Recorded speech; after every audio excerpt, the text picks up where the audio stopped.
Listen closely and listen well. This might change your life. These belief systems are comprised of your principles, your philosophy, your rules, and your logic. Let me explain the last two. Within you, you have this standard set of rules of how you should and shouldn't act, how you should or shouldn't handle certain situations. If you look to your life and ask yourself the question of, where did I get these rules? You'll realize you got a lot of them from your parents. You'll realize you got a lot of them from your job. You got a lot of them from your friends. You got a lot of them from your spouse, from your kids, from your community, from your church, from your politics. You'll realize that many of your rules that you hold, that you live by, you govern your life by these rules. It's your code of conduct for how you should behave. You'll realize many of them you didn't pick. You inherited them. And not only did you inherit them without question. You didn't inherit them and look at them critically and go, do I want this? And even if you did, you might have only done it the one time and you never circled back around to check it out. Consider this for a moment. Give me a 1 in the chat if any of you hold the belief that you shouldn't throw away food. Throwing away food would be bad. No. You see? That is an example of a rule. That's an example of a belief system that's impacting your choices. So when you find yourself at a table, you don't have the calories to eat the leftover chips on your plate, and you're actually full. And you look down and you're like, whoa, my grandmother'd be so upset if I threw this away. She'd roll over in her grave if she threw it out. Look, whether you eat it or it goes in the trash, nobody else is eating it. Sure would be a shame to let it go to waste. What are you talking about? It's going to go to the waste in the waste can, or it's going to go to your waste on your ass. Either way, no one else is getting it. It's a rule. And how many of you have let a rule like this cause you to gain 5 pounds over the last year? Just the simple rule of I can't throw away food has caused you to eat enough calories that you gain 5 or 6 pounds this year. Let's talk about your logic. Your logic dictates how the world works, what is possible and what is not possible. Give me a 2 in the chat if you are genuinely struggling to accept that you could lose all the weight for good and keep it off. You're genuinely struggling to fully adopt that belief. Okay? That is because your logic in your mind dictates that is not doable, that you might actually not be able to do it. Your logic is telling you it might not be possible. Consider that there must always be a first time. And it is illogical the first time. You see, there was once a time when the entire world believed that man could not fly. The logic of the entire planet was that man cannot fly. And the Wright brothers built this little contraption. These bicycle mechanics built this little contraption, and they flew. And in just a handful of seconds, the entire logic of the world shifted from man cannot fly to man has flown. There must be a time for you when you have not been able to lose all the weight to you have lost all the weight. You're going to have to shift the belief systems that you hold in your head if you want to go from your version of being on the left to being on the right. Give me a 1 in the chat if you would like to have a drastic before and after photo. You'd like to make yourself one of these with me. Isn't it great?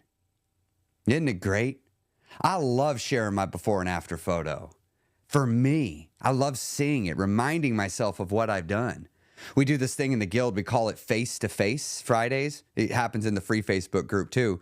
And we actually have an entire section of our newsletter completely dedicated to showing before and after photos because it's amazing. I love seeing, I don't even care how much weight you lost. I just like seeing you clearly look like this, you clearly look like that, and all of us know that took some work. That took some sacrifice. You had to actually want to do something and you said no. You sacrificed a short-term pleasure at the altar of your dream. And we know that when we see it. And we want to cheer you on. We want to help you get there. You see, to go from the person on the left to the person on the right, I had to start seeing things differently. You see, the person on the left, this is true. I believe down to my core that weight loss was impossible. The guy on the right knows that I can lose weight without a doubt. Why? Because I did it. It's not like faith. It's perfect knowledge. I can lose all the weight. The guy on the left believed, according to my personal values, It's okay to talk to myself in a self-deprecating way sometimes. That old guy used to think that under certain circumstances, it's perfectly okay to be an asshole to myself. It's perfectly okay to be rude. Give me a 3 in the chat if you sometimes think it's okay to be mean to yourself. Under certain circumstances, it's okay. I appreciate your honesty, those of you that are putting that there. I want you to understand something. Your mind is always listening.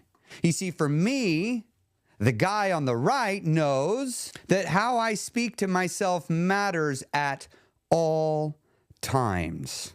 The guy on the left, my logic dictated that my body was broken and I couldn't lose weight. I looked at all my siblings. I just must have drew the genetic short straw. I drew the fat body straw. That's a bummer for me. And as the firstborn, I guess I took it all for him. Well, my logic now, as the guy on the right, dictates that my body works just fine. And in fact, I can't lose weight. Why? Because I did it. The guy on the left, when I was the guy on the left, I would say I know how to lose weight. Gonna tell you something funny. So I have this weird job. I'm not a tradition, because when people find out I do weight loss, they think personal trainer, and I don't want to be confused with a personal trainer. Or they'll think like nutritionist or something. Like, I don't want to be confused with those things because I'm not those things. I've not prescribed to be those things. I've not claimed to be those things. Don't want to be those things.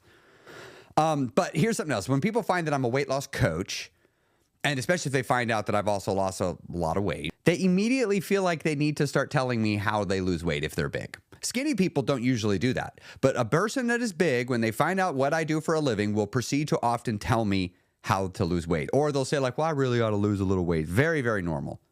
And of course, you know what I think now? I'm like, you sound like me. I literally just told you I do this for a living. You could ask me tips and I'd give them to you for free. And instead, you're going to sit here and tell me everything you know, just like I used to do. I know how to lose weight. I know how to lose weight. I know how to do it. Why haven't you done it yet, self? Stop asking silly questions like that. Stop asking that. I know what I'm doing. But you see, when I became the guy on the right, I realized I didn't know how to lose weight. But now I do. Looking back at myself in the beginning, did you know that Fat Chris did not actually know how to lose weight? He didn't. He talked like he did. He told everybody he did. He would actually go and give weight loss advice to other people while he was big at gaining weight, telling other people, you ought to be doing this. Blind leading the frickin' blind is what it was. But I learned. I didn't know what I was doing. When I was the guy on the left, I believed it was too expensive to eat lower calorie food. Now, by the way, can we set aside the asinine nature of that math? If you're eating less food, you could actually eat more expensive food and it's cheaper. You could do the math, right? And again, you can't bullshit a bullshitter. I know how much I used to eat and how much it costed, and I know how much I eat now and how much it costs. I eat better quality food and it's cheaper. Why? Because I eat like half of what I used to eat. I used to eat so much food all the time. Total up how much you spend in food just for you. For some of you, that might be a humbling number to look at. But you see, now when I'm the guy on the right, I know the way I eat is way cheaper. When I was the guy on the left, I would think something like, well, if I overeat one day, I've ruined all my progress. I'm screwed up. I'm messed up. It's a sure sign that I'm going to fail. But you see, when I became the guy on the right, I knew that one overeat is fine. Just keep going. I can't solve an overeat by overeating. That's like getting a flat tire. Be like, oh, damn it, I got a flat tire. I better poke a hole in the other 3 just to even it out. Like, no. Oh, I drifted it into the rumble strips. How silly of a driver am I? Might as well just keep going into the ditch and look for a tree to run headfirst into. Like, what? But no, what do we do, many of us, in the beginning when we're our person on the left? When we overeat, we solve it by overeating more. We literally create that scene from Austin Powers with Fat Bastard. I eat because I'm unhappy. I'm unhappy because I eat. Too real. Too real. Right? We try to solve all our problems with food. It doesn't work. When I was the guy on the left, I would say things like, it's too late, I'm too far gone. I might as well just learn to be happy being 300 pounds. It's too long. It's too late. Some of you in here, you might, your version of the left, like, I'm too old. I'm 65. I'm basically dead. What? Have you looked at the average lifespan of a human? Like, you got a lot of years left, and it ain't going to be easier in the future. You see, when I became the person on the right, when you become the person on the right, you will know that it's never too late to get started, and it's never too soon to start getting better. And yet, paradoxically, not only would I say it's too far gone, I would sometimes also say, I still got time. Yeah, someday I'll get to this. How many of you have wasted a year looking around for someday, right? Oh, someday I'll do blah, blah, blah. Someday I'll go back on my diet. Someday I'll such and such. Someday. I was always sitting around waiting for someday for some reason that I don't even still know why. Now I know taking care of my body doesn't get easier later. It gets harder. I don't have time to waste. I don't need to panic. I don't need to go sprinting and changing everything up now. It's taken a long ass time to create this problem. In fact, I have pretty much worked for 30 years to figure out how to make being fat easy. It's gonna take a minute to figure out how to undo that. Like really, it's gonna take a minute. But just because I have time doesn't mean I need to waste time. I got to stop letting 2 months go by and making zero progress on my goals. If you change your beliefs, your results in life will change. If you change your beliefs, the results in your life will change. Now, as I'm getting into this, some of you, I hope, are asking yourself now a question. You're going, all right, Chris, I get it. If I change my beliefs, I'll get new results. But how do I change my beliefs? It's like, okay, I got it. Yeah. But how? Like, I know my beliefs change over time, but I need to do it on purpose. Well, the way you do it is by identifying the problematic beliefs. Now, when I see this, I have a follow-up question, which for me is, let's define your terms. What is a problematic belief? Because that was a very specific answer. Identify problematic beliefs. Well, how am I going to know if I have one if I got it? Well, let's define it. A problematic belief is those that are based on inaccurate or incomplete knowledge. A problematic belief are those beliefs that are based on inaccurate or incomplete knowledge. Okay, well, we've defined terms, but hold on, let's define another term. Okay, how do I change my beliefs? What's a problematic belief? It's like, what does salt taste like? Tastes like salt. Okay, well, we need to stop using the word belief to explain belief. Let's dig into this. What is a belief? What is a belief? Now, we've already talked about some of it, but let's dig in deeper. Here we got a person. Doesn't matter who it is, just a person. And this person has within themselves beliefs. And the beliefs are made up of 4 variables. The 4 variables being rules, principles, philosophies, and logic. And all of us, in our mind, you hold all 4 of these variables in your head. Your rules, your principles, your philosophies, and your logic. And they govern the way that you act. They govern what you do. And these beliefs are stored within you. Within your mind. You can externalize them and put them onto a piece of paper or tell them to somebody else and immortalize them outside of your skin. But when they're within you, not only are they there at all times, they're often shifting. But there's another really, really big problem here that we've got to address. And this problem has actually been the reason why many of you did what I did. You gain weight, lose it. You gain weight, lose it. You gain weight, lose it. How many of you have lost over 100 pounds only to discover you're the same person? You're like, wait, I thought this was going to change me. I thought this was going to fix me. I thought this was going to make me better. And it didn't happen. So there's a problem here. If you lose all your weight and you're the same person, what do you think's going to happen? Now, somebody already figured this out with one of my absolute favorite quotes. We question all our beliefs, except for the ones we really believe in, and those we never think to question. This was said from Orson Scott Card. So within all of us, we hold beliefs. But it is not one set of beliefs.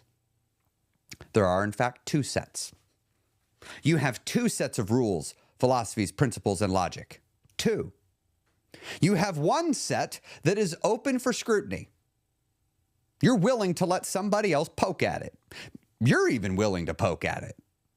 You're willing to accept that you might be wrong, right? But then you have this other set of beliefs that are not open for scrutiny. They are not to be questioned. Not by you nor by anybody. Not only should they not be questioned, if they get questioned, it will trigger an allergic response. You will actually do something about it. You might speak up. You might lash out. You might shut down. You might numb out what you're hearing. You'll do all sorts of things. But when you have somebody coming at your unquestionable, not open to scrutiny beliefs, something's going to happen. And these on the right, this is what Orson Scott Card is talking about. He's talking about these beliefs that you don't believe in your mind are beliefs. You believe they're fact. They're true. It's just the way it is. Some of you, the belief that you are fat is in that category. It's unquestionable. Some of you, the belief that you won't be able to keep it off is an unquestionable belief. But there's something really difficult that you've got to do on this journey. Something really, really difficult. You have to stop trying to be right, and you need to instead start trying to find the truth. You need to be a truth seeker, not being right. The problem is you have the ability to make sure you're right even though you're wrong. It actually could be possible that you could lose every pound and keep it off. But if you don't believe it to be so, you will ensure that you're right. You will make sure it can happen because you can self-sabotage your way all the way there. And if you're not careful, you're going to take a falsehood, let it be a fact. And the tendency of the mind to avoid questioning these beliefs, well, this can leave a person stuck in their results, unable to change, because there's this entire set of beliefs that are unquestionable. You won't look there. What if the thing that you need to change is lying there in one of those? And you see, though, when you look at the beliefs, they're just a stack. They're commingled. And not only that, you're not looking at them like this. You're just looking at a person. That's all you're doing. You're looking at a person. When you look at yourself in the mirror, you are looking at your beliefs, but you just see yourself. You just see your form, your skin. But underneath it all are these two sets of beliefs, those that are open to scrutiny and those that are not. And the path to victory is going to require you to go all the way over to the right and start meddling around and going, is this accurate? Is this right? Is this the truth? You must look at everything you believe to find the problematic beliefs.